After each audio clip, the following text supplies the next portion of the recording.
Hello and welcome to On Second Thought with Mike and Luke, an ongoing conversation where two normal Christians are making sense of a world in chaos. My name is Luke, and across from me is Mike. We have not had an episode for a while. It has been almost a month. Yeah, 3.5 weeks. You moved away. Now our whole tech system is on the fritz, as you're going to find out if you haven't seen it already. But today we're going to discuss the new Dune movie, the Black National Anthem, and public and private Christianity. But before we get into those things, and I hope you stick around to hear it, Mike, I have a question for you. I noticed a pattern in movies about heroes, and I wonder what, you like to ask this question of people: what is a weed? How do you define a weed? Yeah. Here's my question. Yeah. What is a hero? How do you define what makes a hero? I saw your question there about an hour ago when I logged in and saw that. So it's been in the back of my brain. Oh, yeah. So I'm just looking off at a screen here. We're going to have to adjust to this. We'll see what kind of comments we get for a long distance here. But the hero and a leader. The funny thing, the first thought I have is this. Just a self-reflection. Part of my brain is trying to figure out what you're trying to say instead of forgetting that and just saying what I think. I'm thinking, now where's he coming at from this? And do I agree or not agree? So it's a total what makes a hero versus a leader? I think that something about a hero has to do with a set of circumstances that are unusual. And leading probably is a more generalized thing. For example, all parents are leaders. It doesn't matter if they're poor or good. All parents are. But that doesn't mean that every parenting scenario is a heroic one. But there are certainly some that would happen. So I think hero is it does have obviously an element of leadership, though not necessarily. I think there could be heroic deeds done by a person. Samwise Gamgee is a hero. But in a sense, he's not a leader. Frodo is the leader there, but Samwise is certainly a hero in that role. No, that's a good point. But it's the motive, it's the moment that brings out the hero's quality of him. And of course, Frodo's a hero from the beginning, right? Yep. His leadership is a part of his heroics, but Sam's is circumstantial. And so I think that is probably the defining of a moment, the necessities call upon a situation in a moment.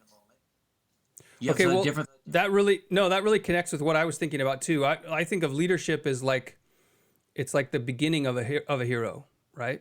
The traits of a effective leader are amplified into heroics in that moment of need. The two things that I think of. But when you say that, what about Sam? He's not really a leader. I think the growth of Sam. Well, let me explain my thoughts, and then we'll see if it applies to Sam. I was watching. Okay. I was talking to the good friend, and his son is a year ahead of mine, or 2 years ahead of my oldest, who's just turned 18. And so we were talking about what are the movies you need to have seen to okay, you're a man now. We need to make sure you've seen all the important movies. And so Braveheart and Gladiator, he's seen those, and we were making him a list. So we watched Good Will Hunting, and it dawned on me that I was teaching my students last week, what does it mean to be a leader? And I said, it's someone who's capable and caring. They're capable of something good. They're able to do what needs to be done in the area that they're going to lead, and they care enough to help someone else get to that point. So that's the two dynamics. And so what I was watching Good Will Hunting, it dawned on me that there's so many movies that are about characters who are hyper capable, right? He's a math genius, and that makes him special. But you think of so many other movies where the hero is incredibly capable, and that sort of sets them in our eyes above us, which begins to be heroic. And then they learn to be caring.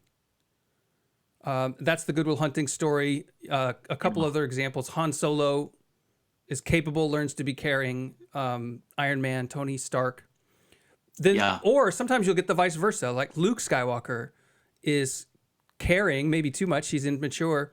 He learns to be capable, and that is his story, right? Captain America, he's caring, and he learns to be capable. So there's these two elements are combined. So what I would say is Samwise, and I hadn't thought of him, but he definitely, when he comes back home, he's ready to be a leader, right? So he was caring, and he learned how to He learned in the moment, right? The pinnacle carrying Frodo up the mountain if he can't carry the ring.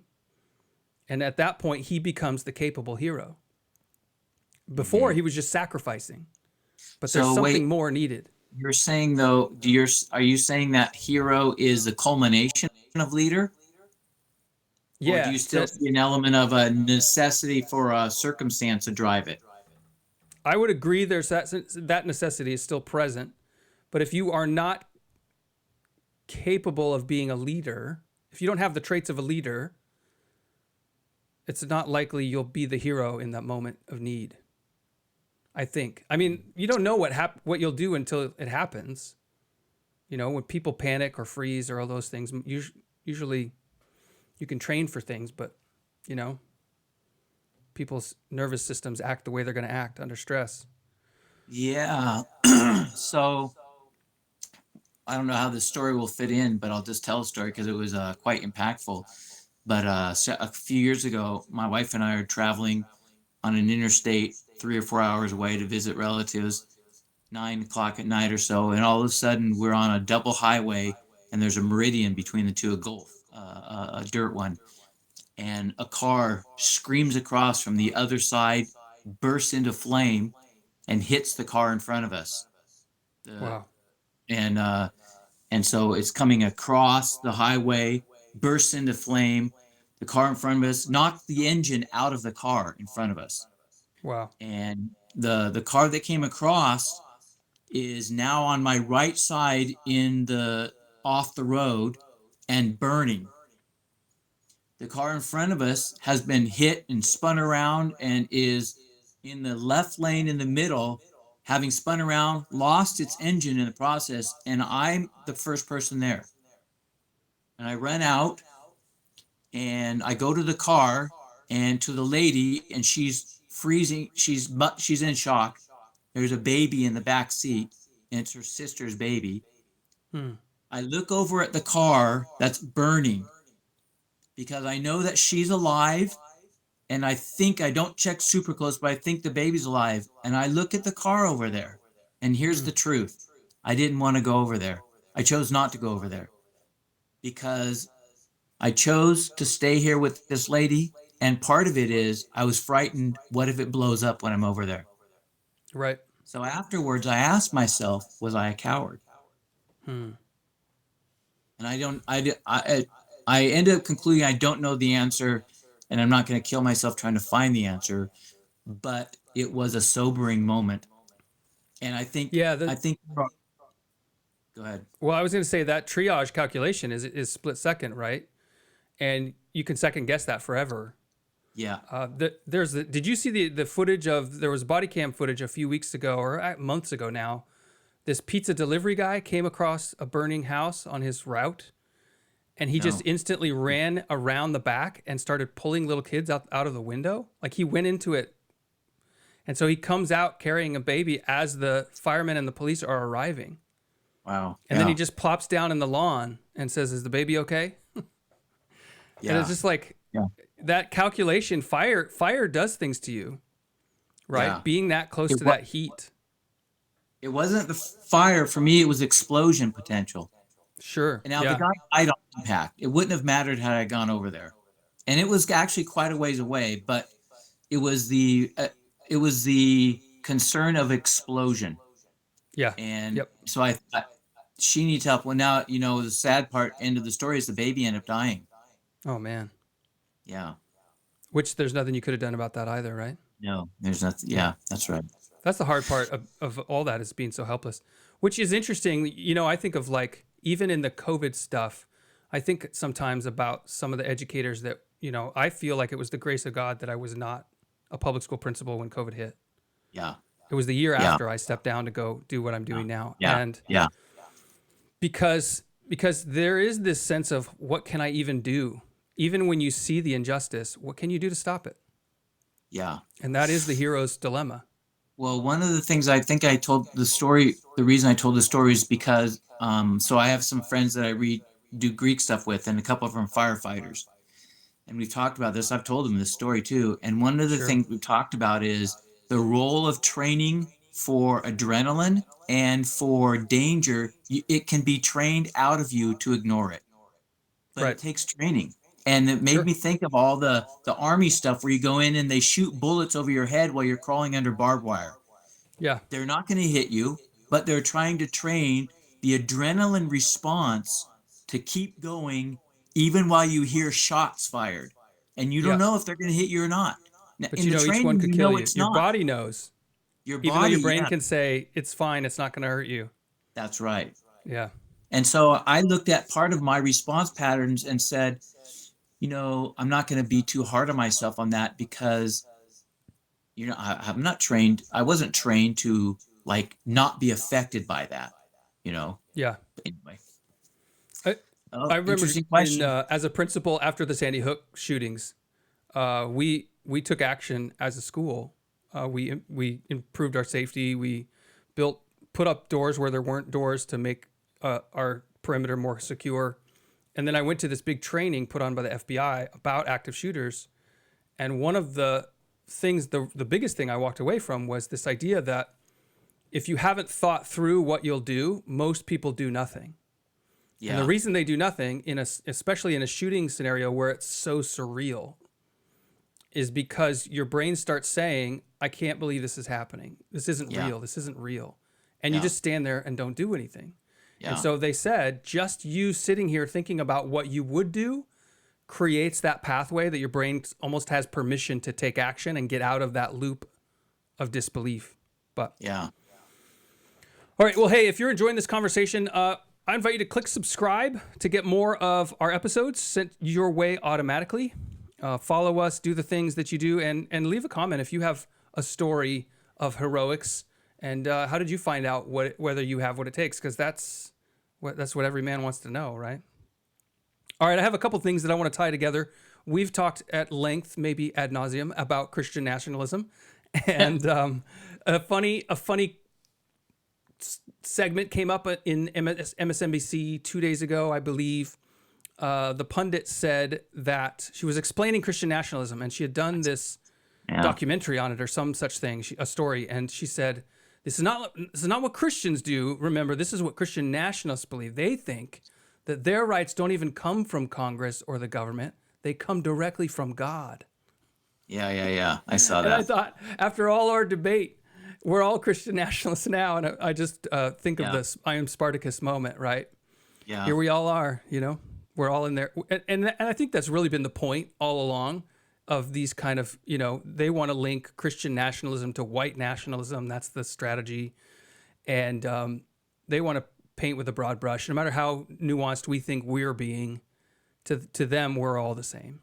Well, the other thing I thought that was interesting about that was the assumption that made her point. The assumption is that if it's from God, these people are obviously stupid. Yeah. So in the elite media, the elite circles, which is what, 8% of the population or something like that? Sure. Maybe less. They assume it's stupid to believe in God. Right. The rest of the country basically believes in God at some form. And what's funny is people who are pundits on TV are not actually that elite. They're, they have master's degrees maybe. What they are is they're elite in their ambition to climb. And so there's a condescension that comes with that from everybody who pursues with all of their heart one thing, and selfish ambition is like, oh, you begin to look down on anyone who doesn't have the will to pursue that one thing. I don't If know. you're not I would careful, take at it least. a little different than what you said, and I read something or saw something recently about this, but I'll just point out something you actually said. The people who fail the most are the ones that are a part of this elite structure. They fail. I saw an article, or maybe it was an interview. Maybe it was an interview. Maybe it was Tucker being interviewed a little bit ago and saying the elites, truthfully, they're very unintelligent people. They lack common sense, but they know the rules of a certain game that they're willing to play, but nobody else wants to play it because it's not true. It's not right. But they will, and therefore they have access. it is not brightness that's giving them access. It's obedience. It's towing a party line, Yeah. and therefore they can fail and move up. But the more I start to think about elites, and maybe this is this, conspiracy theorist in me growing over the last few years, I begin to think of like who the Jacob Rothschild who recently died, some of these people at these highest echelons who are actually giving commands and making these decisions about what happens to the Epstein stories. Everybody who's actually like running the camera or talking in front of it, they're just doing what they're told. So they're not actually, they're elite in their mentality because they think they're better, but they're not actually the elites. Do you know what I mean? I do. But they all hope to be. Yeah. They got to tell the emperor he has no clothes in the hopes that someday you could be a naked emperor too. That's right. And somebody I read, I don't remember who it was. Maybe it was Roger Kimball, but he said, it'll just be a matter of time when if control is given and gained for the elites what they want, then all those peons will be cut out. And they're going to be shocked. Yeah, I was reading about the gulags a long time ago in Soviet Russia. And they would have, the gulags were run by the worst criminals. Yeah. Right? The most violent, the most wretched, because they would be, not only would they be willing to do anything, but they would enjoy it. They would enjoy, and the people who suffered the most at the hands of those men were the political ideologues and the Christians. Yeah. Because they actually believed in something. And these guys who run these things, they only believe in their own self-promotion. Yeah. And that's what it feels like has happened now to so many upper level everything. Okay, so I want to make this connection. I was reading an article about Trump trying to come to grips with the reality of his return. I feel like it's 2016 all over again. The article, because in 2020 it was easy to vote for him, but now I feel like I'm back in 2016 thinking like, did we really have to have this guy again? But so I read an article explaining from the perspective of someone who's excited about Trump and is a Christian, right? And brought this thing up in me trying to have this conversation of what is it the GOP does that Trump doesn't do and vice versa. And something struck me today, which is that Republicans love to talk about the Democrat plantation that black people are on, right? And it's this weird using slavery as a metaphor to say you're captured by their promises of they're going to help you. They're going to give you, they're going to get you out of poverty and all the things, all the racism. Okay. Christians are now falling into the same mentality with the GOP, where the GOP sells us this story of our victimhood and that only they can rescue us, but they never actually will, and they never do. And what dawned on me is Trump. You're talking establishment GOP. I am, yeah. So there's two sides of the establishment now that I'm beginning to see. One is the old Bush McCain people who want war forever, but now there's this. We're going to talk the Christian language. We're going to say what Christians want to hear. Mike Johnson, the House Speaker, right? He says, I live by a Christian worldview, but when it comes time to take a stand for Christian things, he's not willing to do it. Oklahoma's facing the same thing because they've got the majority in place to actually make illegal all abortion. And all these supposedly pro-life Republicans won't do it. Yeah. Because they still want to have it around for their granddaughter or whomever, right? They just want to tell the Christians that they're going to help them. Or they fear being crucified by the media. They want to be liked too. I saw there was a video that came out where someone who's an abolitionist is what they call themselves, right? Someone who's ardently against all abortion, wanting it all to be made illegal. And he was going into the Senate offices of the Republicans in Oklahoma asking if they would vote for this bill to abolish abortion. And they were just openly saying no before they even realized they were being recorded. They were basically saying all of the pro-life talking points. Abortion is evil. Abortion is murder, they might even say. But when it came time to make laws, we need to keep choice. So they're not actually willing to do it. And I thought, okay, that's the difference between Trump. What Trump does is on the outside, he couldn't be less Christian. But when he actually goes to do stuff, he gets Christian stuff done. Roe v. Wade is gone because of Trump. And there's other things like that too, like moving the embassy from Tel Aviv to Jerusalem in Israel, right? That kind of thing. That all of these Republicans who've been saying they're working on a Christian worldview never actually let the rubber hit the road. And it made me think of church too. Is that at church, there's this question when you go to church, should I put on the everything's good face while I'm at church? Because I want everything to be good and God makes everything new. Or should I go in there all raggedy like I feel inside? Like, this is the conflict. Is our faith something that's true inside that makes a real difference in action? Or is it only true outside and the actions don't really show up? Yeah. So what do you think about this question then? And apply it to what you said about Trump. By your fruits you shall know them. Yeah.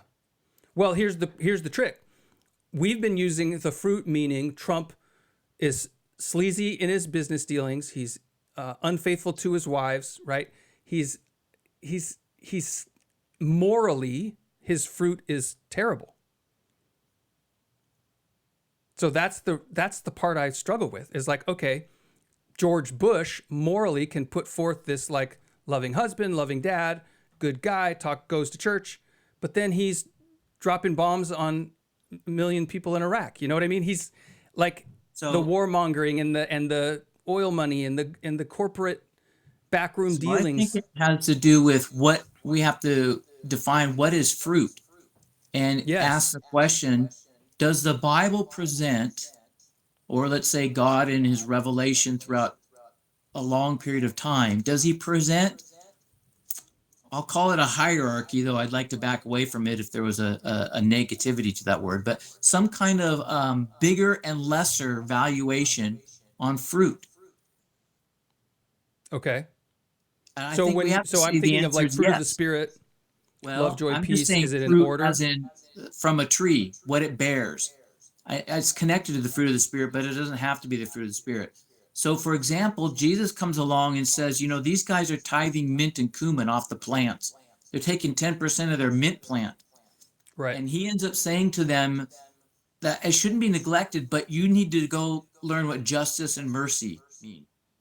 Yep. So I think what he ends up saying is that there is fruit of a wide variety, and some is more important or valuable than other.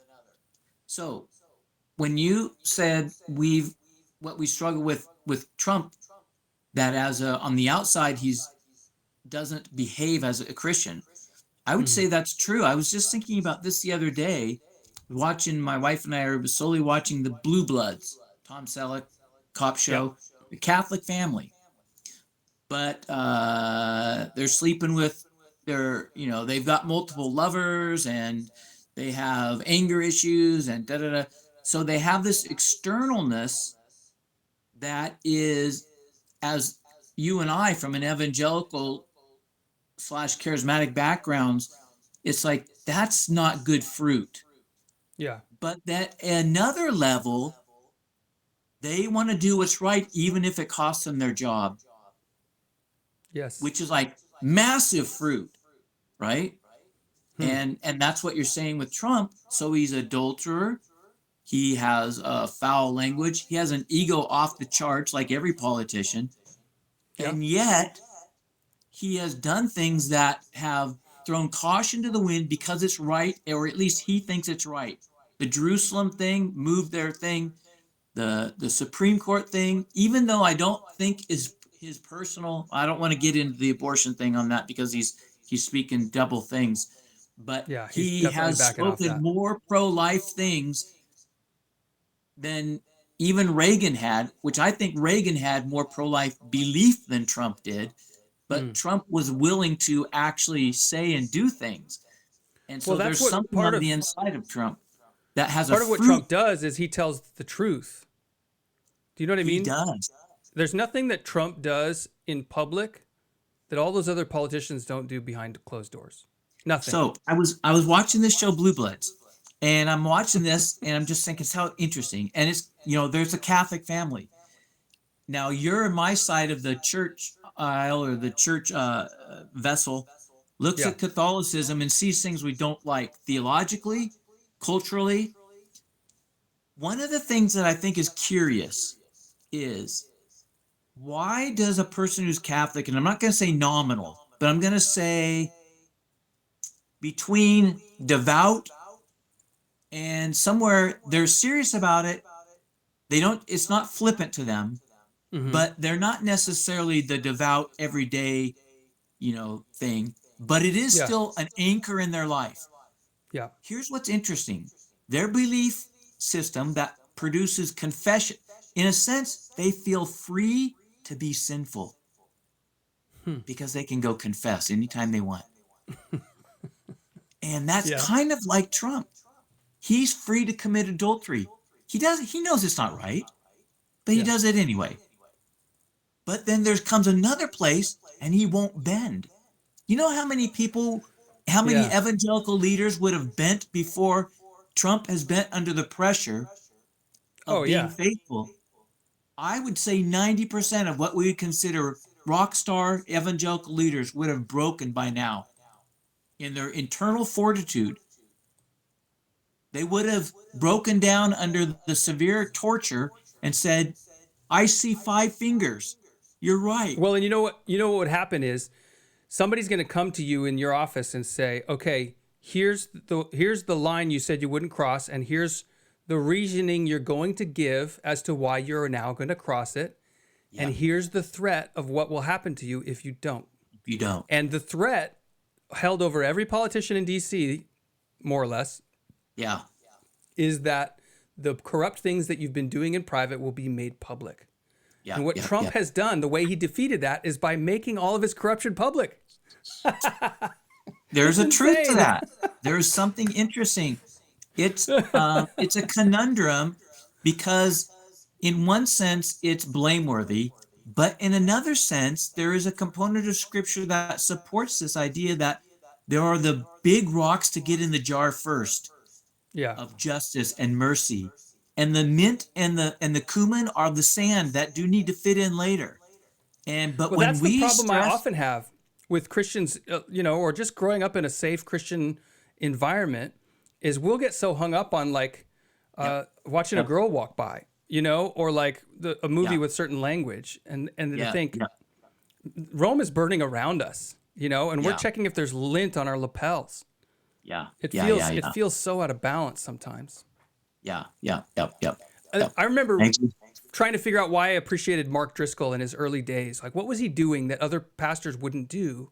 And it dawned on me that he would totally focus on, you need to stop sleeping with your girlfriend, right? You need to pull your pants up and get a job. It was these fundamental big core basics. And every other pastor, and even my own preaching, I'll admit, you just start assuming all that and then you preach around it. And in the meantime, it's sort of like the foundation's getting undermined and you're not even paying attention. And he was doing the opposite.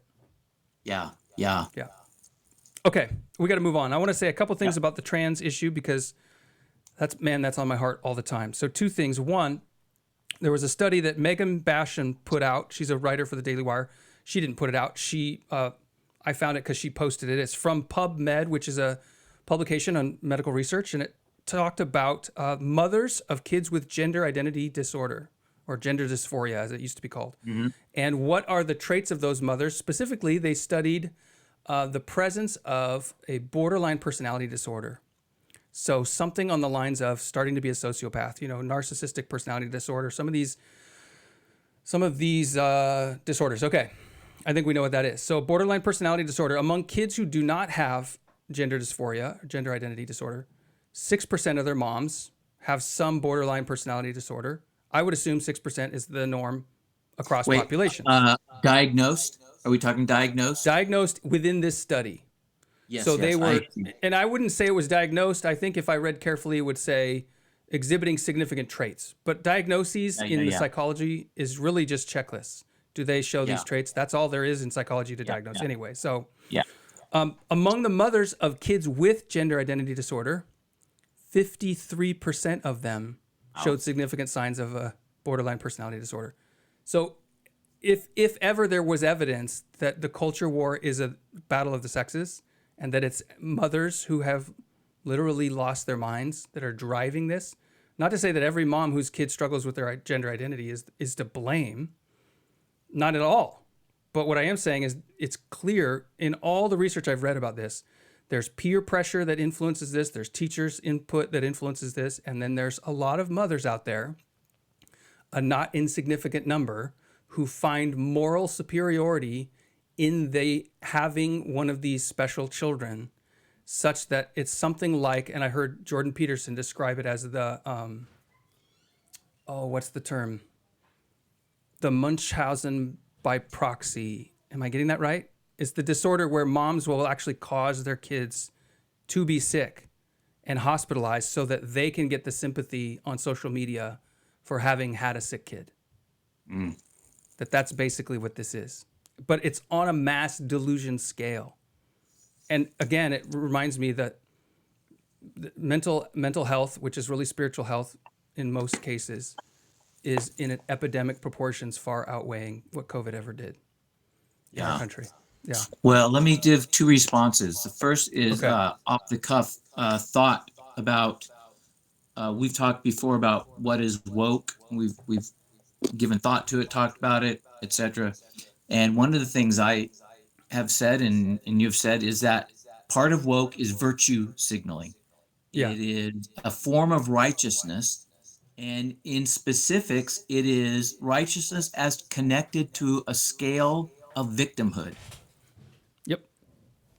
Now, that patterns exactly with what you just and I'm sure that Peterson had another word for it, but that's the same thing. Being in a situation in which I can explain that I'm a great suffering victim. Yeah. I call it the culture of empathy instead of a culture of honor. And it's a reaction to a perception that fathers have abandoned us and men are no longer safe. Yeah. Okay, the second thing, can we do a segment that comes up later, but right now because it fits perfectly, and that is you asked me about a book to recommend? Okay, go. Yeah, that's perfect. All right. I'm gonna hold it up. Can you see it? A Christian Theory, The Genesis of Gender. The Genesis of Gender by Abigail Favale. Favale. Okay, I finished it today. I've been working on it for a while, and I've been slow because it is so thought-provoking.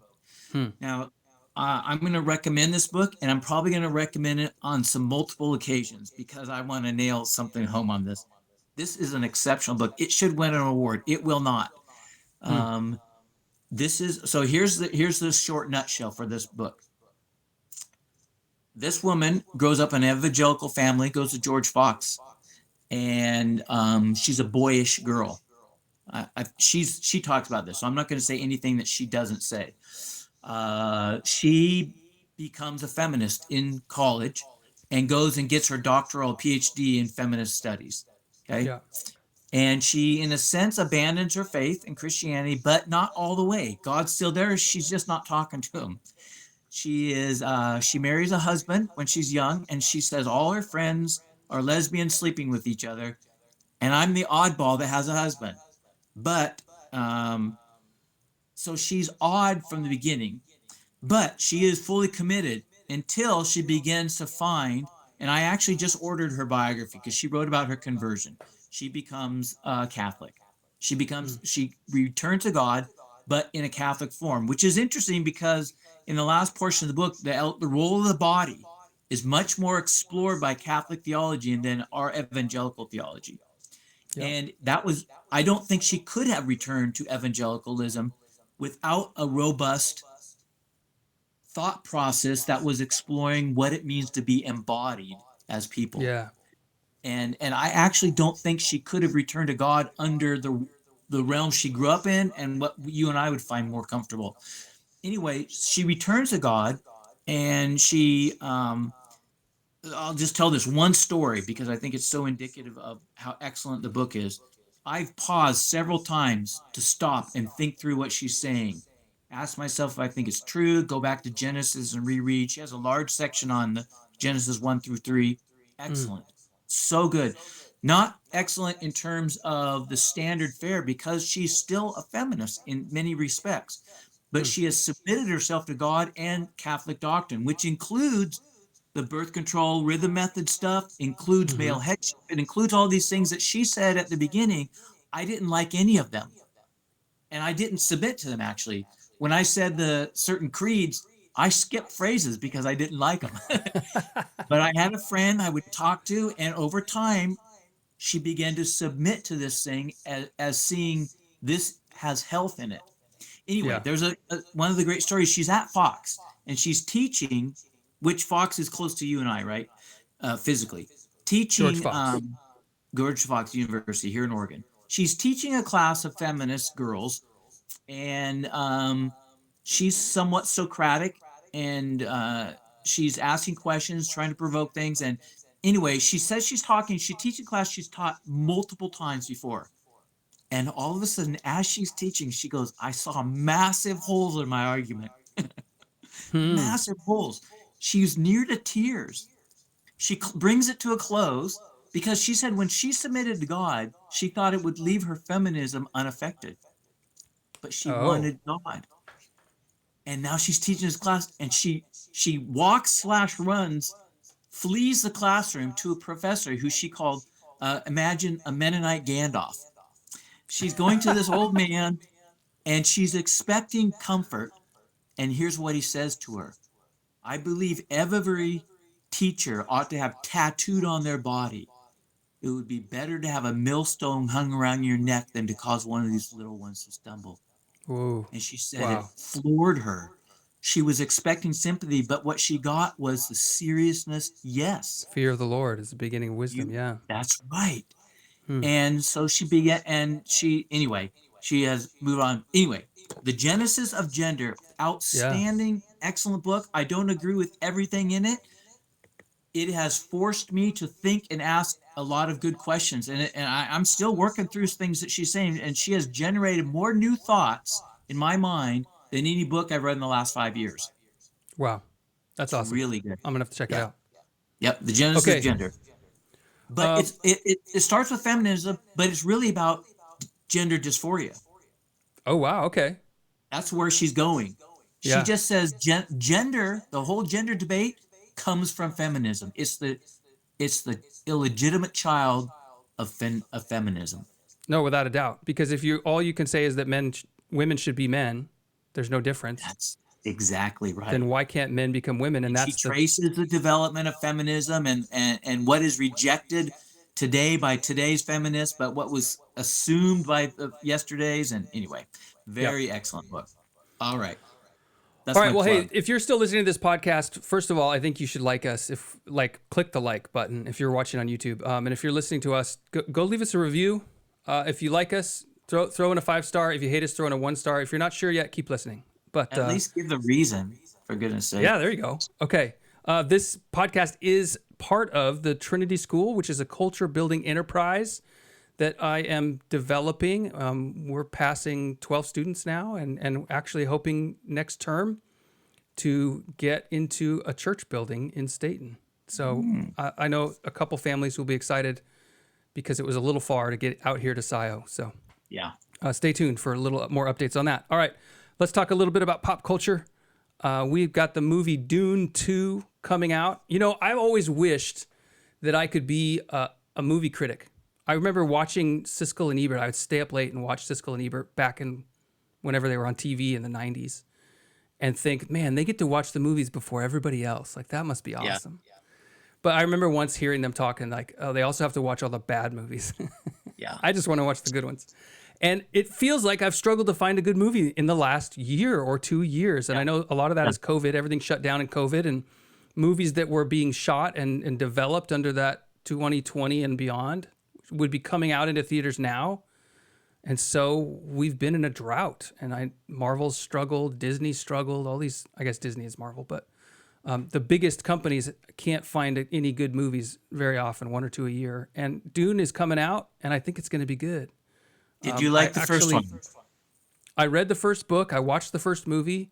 The book carries through it sounds like will be 3 movies by the time they're done. So it's been a quick turnover, though. I think there was only 2 years between the movies. I bet the next one will come even quicker because I'm sure they're shooting both future movies at the same time. But what I love is about good sci-fi, and I've watched The Creator, which was weak in story but amazing in sci-fi aesthetic. Is it feels like a real world. You know, it feels like it's something that you could go and be there, and it makes you want to go there. And Dune is that times 1,000. So I'm excited to come see it. My boys are going to go see it with me on Friday. Yeah, but I just wonder, you know, we've talked a lot about dying culture. Is the lack of good movies, are we just in a drought? Are we going to go back to something? I mean, movies as a genre is not that old. Yeah. Are you serious? I'm a little surprised. What I'm surprised by is you're asking the question and it sounds a little bit of perplexity, because I think it's abundantly obvious that woke ideology kills art. No, without a doubt. I agree. I don't even, The question I have is not whether woke ideology kills art. I think it does. The question is it a pendulum that will swing back? Or is it, you know, is it just, is this pendulum going to swing higher and higher till it smashes against the walls, so to speak? well, I don't think the pendulum is going back and forth right now. It's still going one way You think because so? it's You being don't, because dragged I and feel like pulled. I feel like Disney's fading, and some ways giving up.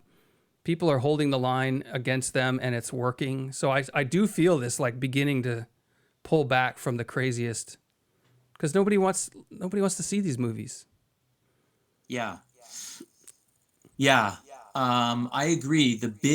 Well, do you think that some of it wokeness has a stronghold in corporate life that it doesn't have in smaller mom and Independent, pop, or if you want independent films, really? yeah, yeah, and both the creator and this Dune movie they're not Disney productions or any major studios. I know they're major money, so there has to be a studio behind it. But it's guys who are known to be artists and do something new and something creative. So I think those guys are going to gain power because in the end, Hollywood's about making money, and if Disney's not making money, the woke Okay, agenda is going to pass by. I agree with that, but there's a limitation, it seems to me, about Hollywood is about money. Because if they were, I remember the argument when The Passion of the Christ came out, one of the top money making movies of all time at that point. Yeah, as far as They rated didn't R, for sure. they didn't follow up with, well, with any rating. That No, this it's is not in in the the top 10 for any rating. They not did, but here's now. why they didn't follow up, because they didn't know how. They don't know how to make Christian movies that are real, that are moving, right? They come up with these weird satire, and that's the best they can do, you know? They can make a Ron Swanson, but can they make a Jesus, a Apostle Paul? And so then they end up being these low budget, low grade movies that are a little bit embarrassing. I had a different take on it. My take was that ideology trumps money in a 60-40 split. Not Yeah. It doesn't always trump money, but there are times when ideology rules over the money, the bottom line. And Hollywood, I would say Hollywood is more of a reflection of the spirits of the age behind the powers. Hollywood, I personally believe that Hollywood and Washington D.C. are two of the most corrupt, vile places of Yeah. darkness. Right. And Hollywood probably is darker than D.C. But here's what they won't do. They won't lose their power. And so they're going to push their ideology to the limit, but they can't go to the point where they run out of business. Yes, I mean, run I've out heard of rumors money. that Apple is going to buy Disney. And because Apple is no saint either, but they know the bottom line. It'd be Yeah. interesting to watch. It'll be interesting to see, Yeah. because I feel Elon Musk pushing back in ways that are really surprising and gain momentum. He's been arguing a lot with Mark Cuban, the billionaire saw owner that. of the Dallas Mavericks, who's been on Shark Tank, who's very much in favor of the diversity, equity, inclusion mandates and the quotas for different races at his hiring practices, to the point where he's admitted to breaking the law around hiring practices in his businesses. But Yeah. Elon goes toe to toe, and people back him up. Jordan Peterson gets in there, and it's pretty amazing. And so I feel Yeah. like there's some strength growing. One of the other things, and it was on my list agree. too, I see Christians now in the public domain more than ever, making their argument from the Bible rather than just from the logical or the, moral argument. So, for example, I was thinking about a post on communism and why is it wrong? And instead of making an appeal to practical, like it doesn't work and people starve, I made the appeal to the 10 Commandments that they're breaking do not steal and they're breaking do not covet. And that makes it wrong. And because moral arguments hit the heart in ways that practical arguments can't. Yeah. And so to me, I feel like I'm gaining that encouragement too, to say, no, we can take a stand on our morals and push the laws to represent us in that way. Yeah. Yeah. What did you like about Dune? First one. What do I like about it? I mean, it's on its face a somewhat ridiculous You read it in Jesus 2020 metaphor. something. What's that? Right. You read it as an adult for the first time. I read it after Dune 1 came out. I'm a firm believer that you should not let a good movie be ruined by a book. So if the book was so good that they'd make a movie about it, watch the movie, then you'll get a much richer experience reading the book, because the book's going to layer so many ways deeper. Okay. I'm in support of that, by the way, but just not for the same reason, or I wouldn't have said the same funny thing you did, but for the same reasons. If you read the book first, that's exceptional. You 9 times out of 10 will be so disappointed with the movie, it'll anger you. Yeah. If you wait and watch the movie and say, well, that was great, and then you'll enjoy the movie. And then if you go read the book, you'll say, holy cow, this is way better. You'll have 2 good experiences. Yeah, for sure. For sure. What do I like about it? There's an obvious Jesus metaphor built into it, which I'm always a little skeptical of when it's too on the nose, which in this case, it's not. It does a lot with political intrigue that I thought was interesting.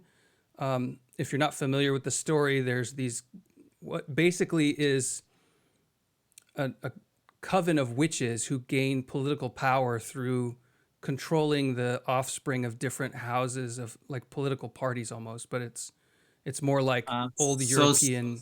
Spoiler nobility. alert, we're supposed to say when we're talking about movies, because you don't know that after just the first movie. There's only hints down. No, Unless you do. You've read the book. No, they make a point a couple times in the first book to display these witches and their powers, and in the first movie. in the movie, But in the first movie, you don't know the point of it yet. right? Anyway. Yeah, but I remember, yeah, and then the other side of it is just the aesthetic of it. It's so complete in its world building, and it's in a way that it doesn't feel American at all. Does that make sense? Yes. Like when I watch, if you watch Star Trek, you're like, oh, it's like liberal Americans in space in the future. Like it doesn't feel like its own world. It feels, even though they're trying and somewhat it works, but these guys, it's like from the ground up, everything's redesigned and remade. When I was a kid in the 70s when it came out. And of course, with a kid mind, you have a limitation to what you understand and see.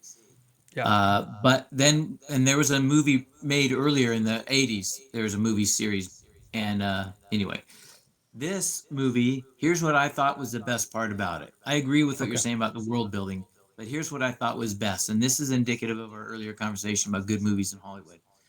They did not preach. They did environmentalism. It was written when environmentalism was in its youth. And it was one of the first books to work environmentalism into, Rachel, whatever her name is, Carson had written her Seashells books and whatnot. But that was overtly political and overtly environmental. But this was one of the first novels that was just flat out a good novel with this theme of environmental care woven into it and an accusation that we're doing something dangerous as a species to the planet, okay? Yeah. The movie today in 2020, it was 2022, right? They had ample opportunity to be extraordinarily preachy on environmentalism stuff, and they did not do that. They exercised restraint and told the story for its own sake, faithful to the book, and let its sub-messages sit there like the book did. And I really respected that. That is the difference between art and preaching. I think really good preaching can become art, but on its face, you come with a plan and you execute on that plan. And if you do that in a movie, it does get preachy if you're not careful, versus the story needs to tell itself, and there's something true and beautiful if you can find it. And so I think true art is an exploration. There is discovery built into it. Yeah. And if you think you got it all figured out and you're going to make something that you think is art, you're going to get Transformers. I'm curious what you thought about Avatar, the first movie, and Avatar, the second movie. I thought Avatar, the first movie, was a redo of Fern Gully meets Dances with Wolves, and I didn't bother with the second one. Okay. Yeah. I thought the first one, though, was I mean, I would give it to him that his world building system, as far as the way he uses nature, right, with the animals and how I thought that was really cool, and I thought it was quite creative. The story and the natives and the moralizing, the first one. Yeah. Yeah, it was there a little bit, but I didn't think as much as it could have been. The second one, it was a little over the top, and I didn't enjoy it. Didn't think it was nearly as good. But here's going to be my point. The first one, he had the reins on his preachiness. It was there a bit, but he had some control of it. Okay. So much so that I could see it, but I wasn't put off by it. Oh, I was. Yeah, but I hear what you're saying. And so when they get to the scene when the bulldozer is pushing over the tree, I nearly cried because I thought I've not seen a movie so closely resembling the tragedy of Eden. You're talking about Avatar. Yeah, I am. Sorry. No, I can see that. You know what's funny is there are movies that get you. Sometimes I'll watch a movie that I've seen before, and this happens to me more on planes, actually, where I'm watching a movie because I fly by myself a fair amount when I go to Africa. And so I don't know anyone, and I'm not going to see these people again. And so when I'm watching this movie, it's almost like I'm watching it alone, but in this weirdly oxygen-deprived, ginger ale-infused environment. And sometimes I'll cry on silly things. Like sometimes movies just get you, and you don't expect it. But so I don't want to make fun of your. I did not think of Eden, so I think if I had been in that state of mind, I could see where you're going. I couldn't get over Fern Gully, to be honest, if you remember that movie. I don't know the Fern Gully reference. Dance with Wolves. It's a cartoon movie from the early 90s. I mean, it's a white guy goes to save the natives and finds out that they're all innocent and have no sin. And it's the corrupting force of society and technology that has to be countered by returning to the innocence of nature. When in reality, nature wants to kill you just as much as technology does. Yeah. So okay. I'll stop preaching. Let's get back to art here. Do your two last points here. I think you can do it, or two or three. Yeah. You already did. Okay, I'm going to jump to. I was going to talk about the NFL and the Black National Anthem. I want to save that for next time because I have an opinion that I think you might disagree on about both the Black National Anthem and kneeling and Colin Kaepernick. Okay. But let's do it next time. Okay. Because NFL season's over anyway. We can talk about it anytime. But I want to get to listener questions and comments. We had a listener ask us to talk about the Alistair Begg controversy. Okay. For those who don't know, Alistair Begg is an aging preacher from England. Why did you say British. aging? I think he's in his 70s. He's close to retirement. Who cares? Well, the reason I bring it up is because everybody I heard talk about him talked about so many decades of faithful, courageous ministry. And so I wanted to say, like, is this like, I don't know. So the controversy was that he had a listener question come from a grandma whose granddaughter was getting married to another woman, so to speak, and wanted to know, should she attend? Was she endorsing this union that God does not endorse by attending this wedding? And he recommended that she do attend. He said, if your granddaughter knows your beliefs about the marriage, then go and show her the love of Christ that goes with those beliefs. As long as she knows that you believe this is wrong, what she's doing. As long as that's clear, then go and love and be of support of her as your granddaughter, not of the wedding union. Right. He And made that so distinction. he got a lot of pushback from a lot of He other did. Christians, especially in the U.S., I understand, because that's where most conservative Christianity is in the world.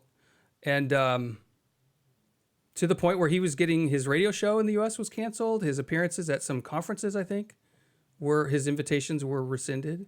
Pretty significant pushback. Cancellation. What's that? Cancellation. Cancellation. That's right. Yeah. Church discipline. Mm-hmm. So what it sounds like your thoughts are in his favor. What do you think? I think it's the right advice. It's the advice I have You given do. and would give. Yeah, I Wow. think it splits the tension points exceptionally well of saying this is wrong and I believe this is wrong. You are my relation. My call is to love you. You're my family. And as long And as you so know that it's wrong, then I'm called to give you love. It's your right to be loved by me. it's your right to be loved by me. Yeah, it's my And so why responsibility do to you love. equate going to a wedding, which I would call a religious ceremony, and participating in it equal to being loved? To me, it seems like you're allowing someone to manipulatively make demands on you about what love is. No, because his point was that does she know that you disagree? Is it clear? Yes. Then there's not a demand being made. Well, what I would respond with is it's impossible for that to be clear when you attend the wedding. Because what I don't know. I 100% believe is that granddaughter would interpret your presence at that wedding to be a compromise on your part, that she has Yeah. gained a victory in the moral realm over you I don't remember by if it getting your was that endorsement. wedding or an illustration of the same conversation that I read. I want to say it was of that wedding that they welcomed everyone and they publicly said, we understand that not everyone is in support of this. We appreciate you being here, though. So I don't know that it has to be assumed that they're going to conclude that they won this round, so to speak. So if you were attending this ceremony and they pronounce them wife and wife, husband and husband, whichever it is, Yeah. and everyone cheers, do you cheer? Do you No. clap? No. Are you in mourning? Are you indifferent? Yep. How does that work? I'm there because I love this kid or grandkid of me, and I have sorrow at the same time, and I can't take away either of those, and they know it, and I'm not their best guest, but they know that I love them and that I'm there, but they know it breaks my heart at the same time. They know both things are true. Yeah. Here's where I think it's biblical. God Okay. gives his rain on the just and the unjust. He blesses them, and they interpret it wrongly. They interpret it as him okaying their sin. And he says, I don't, but I'm still going to give you good gifts and shower you with kindness. I'm going Yeah, to but to me it literally feels shower you. like going to the temple of Dagon to worship an idol. Like not only that, but to give the moral high ground to someone whose morality is completely devoid of God's Help just me mercy. understand the going to Dagon. I don't see the connection. What do you Because mean? I would see the wedding ceremony in particular as a flying in the face of what marriage was designed by God to do, It is. which was It to would be. reveal his glory. And so, which is what false idols do as well, is say, oh, we're going to put ourselves in the position of God. We get to say what right and wrong is. And so I personally don't see how you can avoid the endorsement by being there. And I think even if your granddaughter up in front somehow believes that you're there because you love and not because you've compromised your moral stand for her, which when I've talked to people who have same-sex attraction who wanted to justify their marriages, they all say, someday you'll agree with me because Christians Sure. are going to catch on with what's really going on. Yeah. And I say, look, I I care mean, for you, but that's not going to happen because yeah. my standard doesn't come from society. Yeah. The other side of that is there may be 100 or hundreds of people there who see your presence as an endorsement. How do you avoid the millstone that might be earning, causing them to think that Christians endorse this kind of ceremony, this kind of relationship? Yeah. Is it? There's no clean answer, to be sure, because I think you're totally right that God is merciful in ways that shock us. Yeah. But what I get struck by in this is this sense of there's something non-Christians like to say that Jesus hung out with the sinners and the prostitutes and all that, as if he was going down the bar, or the strip club and drinking it up with them. And that's not what he was doing. He was hanging out with reformed prostitutes, with drunks who had been set free from their drunkenness and their addiction, because that's what it means to be with Jesus. You get set free or you get out. You can't take it unless you're going to submit to him, if you're going to be near him. So anyway, that's interesting. I didn't expect your response there. All right. Yeah. Well, along those lines. Wait, did somebody, you put this under listener questions and comments. Was this a person who has asked a question before? Yeah. Okay. I wondered about that. All right. I wanted to say one more thing. This is a little bit political, but it actually fits in relationships. I've heard a lot of people in there talking about relationships and crazy people, right? I don't know what your Facebook looks like, or you don't have a Facebook. When I go through Facebook, because I have a pretty broad range of people, right? Not by any means majority Christian, but definitely more conservative than average Oregon. But often I'll see people posting about things like gaslighting or narcissists or how to deal with these people, right, who are so dysfunctional. And so sometimes when I post, I'll take something that I'm seeing in politics and I'll actually describe it as if it's in a personal one-on-one relationship.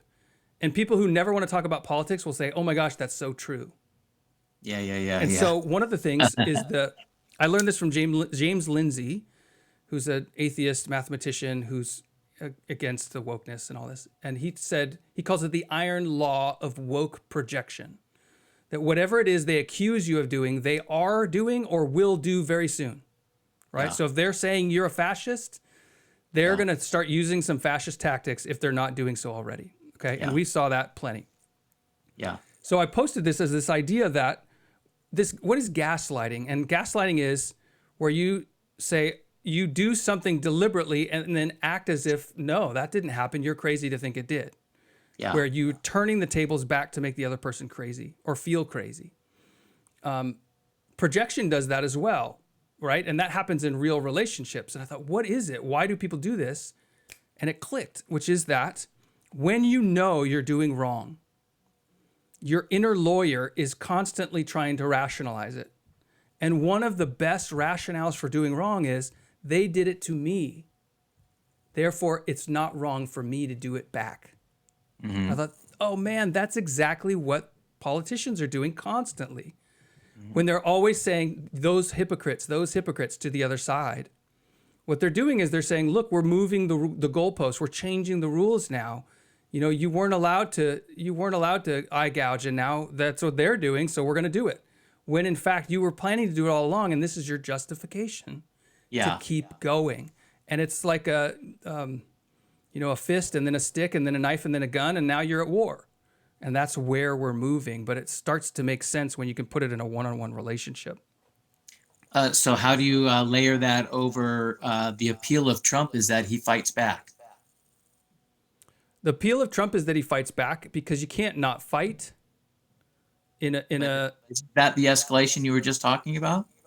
On some level, it is. I think what we were talking about, Trump shed some light on it, which is that Trump doesn't do what other people. He's not doing anything the other side's not also doing. He's just doing it out in the open. So what I feel like Trump is doing is just being public with all the same stuff that the other side has been doing all along. Mm-hmm. Which in some way makes the game more fair because now we actually know what the rules are. He doesn't pretend to a righteousness and then slip these other things behind that curtain. He just tears the curtain off and says, well, if this is the way we're going to do it, then let's do it. Yeah. Yep. And with all of his weaknesses thrown in. Because gaslighting is fundamentally the art of war in terms of deception. It is pretending something. Yeah. Right? It's an attack and then veiling that attack as if it wasn't. Right. And not only that, but playing the victim. I heard somebody talk about just the victim narrative as we see it, right, which is at the heart of Marxian, political theory and communism all the way down. They described it as like the ring of power in the Lord of the Rings, that you think you'll wield it for good, but it just corrupts you. Yeah. And that's what I worry about with the Republicans starting to tell this tale of woe around Christianity. Not to say that it isn't true. Christians definitely are getting targeted. White people are getting targeted. Conservatives are getting targeted, and it's shocking. What's hard for me is talking to people that aren't paying attention. And I was talking to a dear friend recently, and she was just saying, well, maybe you could like give me a list, because I don't even know what you're talking about. Because most people are just living their normal lives. So when I'm like red in the face and frustrated that, so many hundreds of people from January 6th people are still getting arrested today, like this last week, who were just there. And I think, maybe I'll get arrested too. I don't know. I was there. I didn't go in anywhere. I didn't break anything, but that doesn't seem to matter now. Yeah. The rules don't seem to matter. And so, but there's a difference between saying, woe is me, I'm a victim, who can save me, and saying, I'm not going to stand for this. It's time to take action. And that's the right decision, I think, is to say, where can we change what's normal and accepted, and not just lay belly up and wait for someone to rescue us. It's time to carry our cross.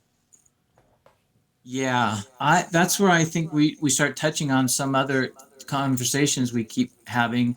So, for example, I don't remember where you fell out on this, but when we were talking about for a season, articles were talking about the right saying, if the left is cheating in these elections, if the right doesn't do the same thing, it's going to lose.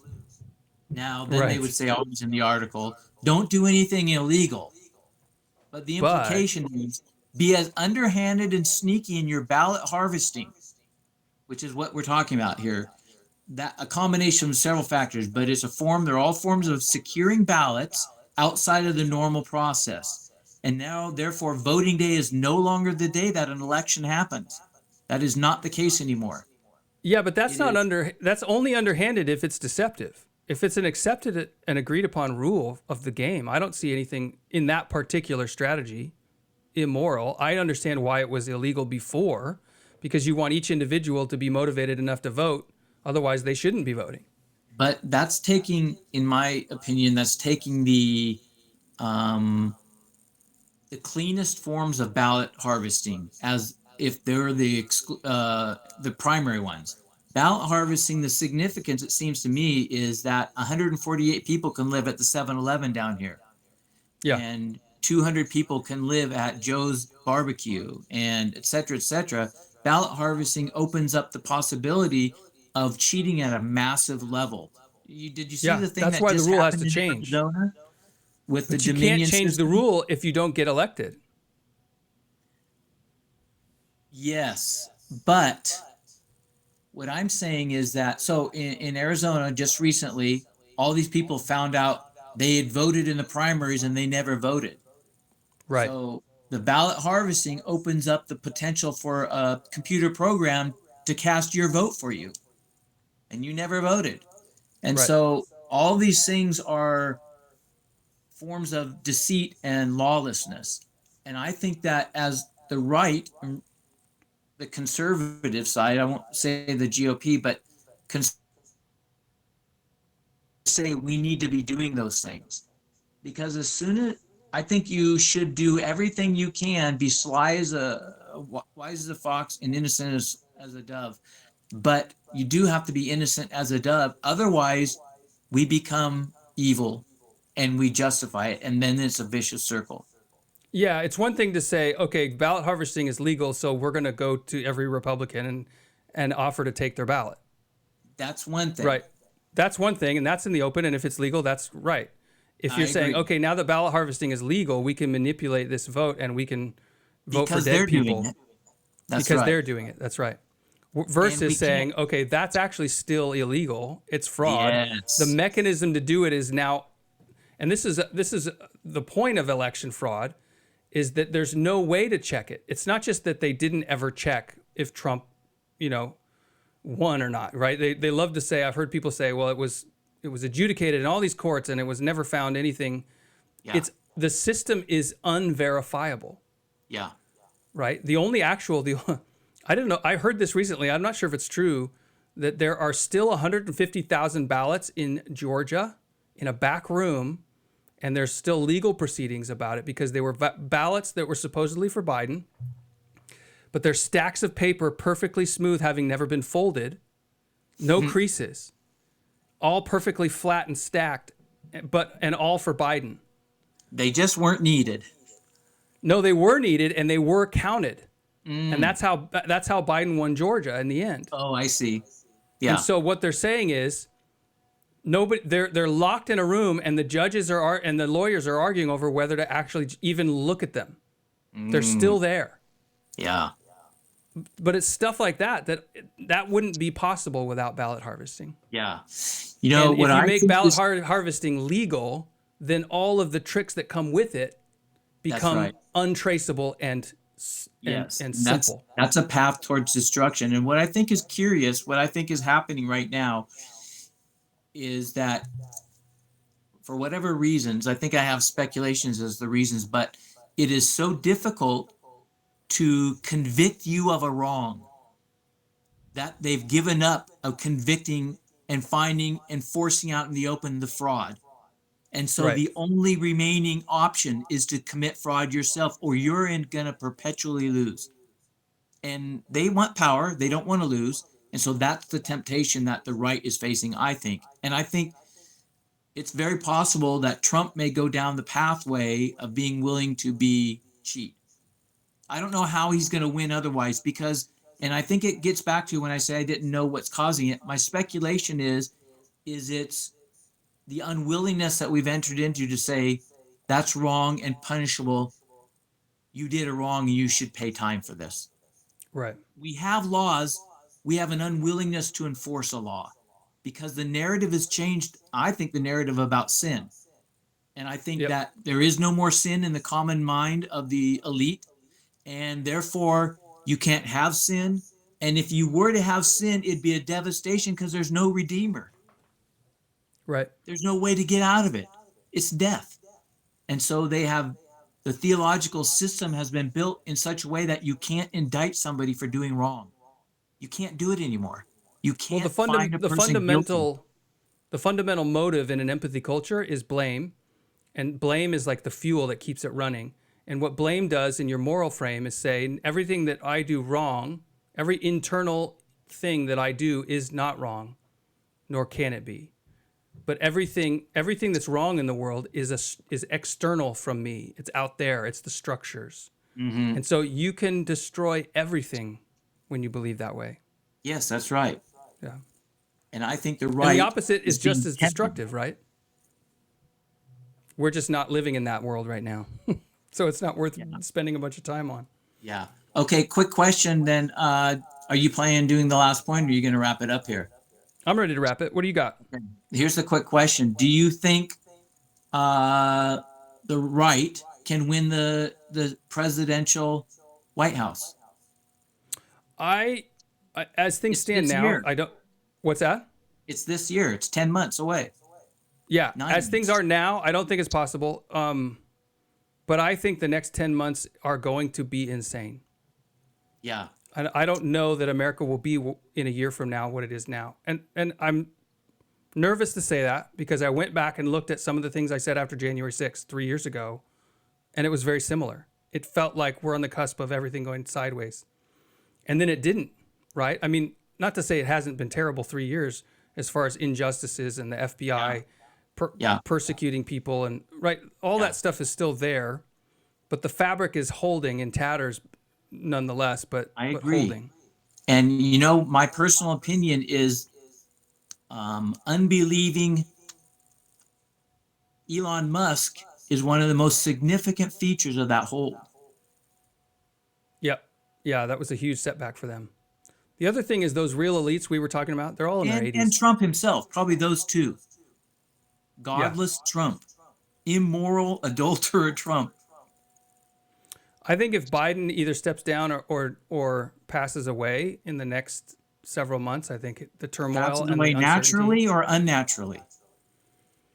You know, how would you know? The CIA has ways, man. Yeah. I did a little deep dive today on Ukraine and CIA. Maybe we'll have to talk about that next time. That's been a decade-long war. Yeah. Yeah, without a doubt. All right. All right. Anything else? Oh, lots more, but we better. I'm We sure better we're wrap it. Yeah, we're at an hour and 15. hour It's good to be 15. back. Yeah. You've been listening to On Second Thought with Mike and Luke. And if you like what we're doing, if you enjoy this episode, we don't always agree, but we're trying to hit it on the head and see what we can figure out. If you've enjoyed it, if you found something to reconsider, share it with somebody. Leave us a comment. Start a good conversation. And remember to dig a little deeper and think again. We'll see you next time.